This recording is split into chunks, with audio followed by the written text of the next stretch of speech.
Hi, Sandra Wilson here. I'm a clinical hypnotherapist and I work with ADHD.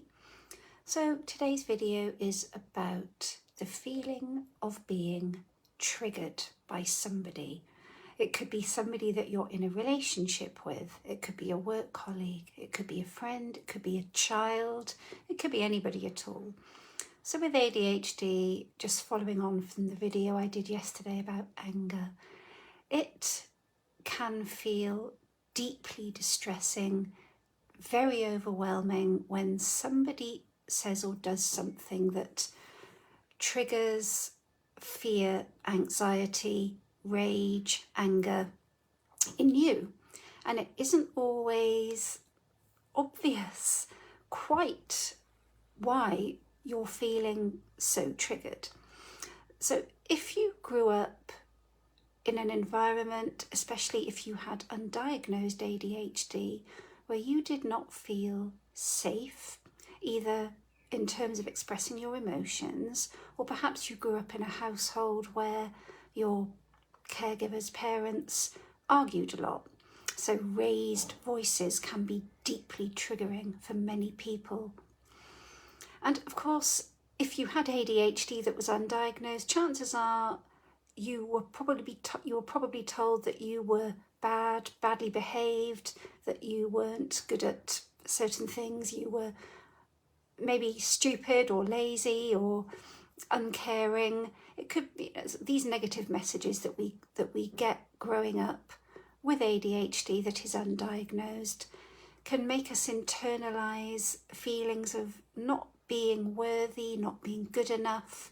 So when somebody says or does something that triggers you, triggers that response, that fear, that anxiety, and what on earth do you do with it?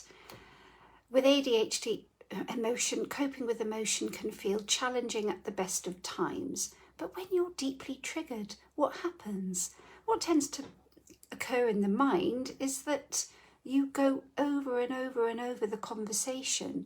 You think about things you should have said in response, especially if you were angry and you didn't express that anger. You might just replay the scene. You might feel a lot of resentment toward that person and not be able to release it and let it go. It might even result in a knee-jerk reaction, like threatening to leave a relationship or going out and binge drinking or binge eating. When you get triggered, it's so important to be aware that you are probably not reacting to the current situation. So when somebody says something to piss you off, it could be that it reminds the part of your mind that remembers all those times in the past when you were made to feel not good enough, not worthy, undeserving and powerless. So in the current situation, what you're doing is you're reacting to all of that stuff from the past. So what can you do? You can't help being triggered. You can't help the emotion that arises when someone says or does something to piss you off. What you can do though is pause. Recognize the emotions, especially the intensity. You can take a deep breath and you can walk away and have a really good think about, what is it? What was it about this interaction? What triggers you so much? And it just gives you a little bit of opportunity to create space. And then you can think about how you'd like to respond. Are you going to just erupt with anger, giving anger back? Are you going to be avoidant and just walk away and never ever talk about it ever again? Or are you going to have a think about various ways of approaching the situation? So yes, being triggered is a huge issue for most people, whether you have ADHD or trauma or anxiety or a combination of all three. But always be aware that usually when you're triggered, it reminds you of something, a time in the past when you felt unworthy or powerless.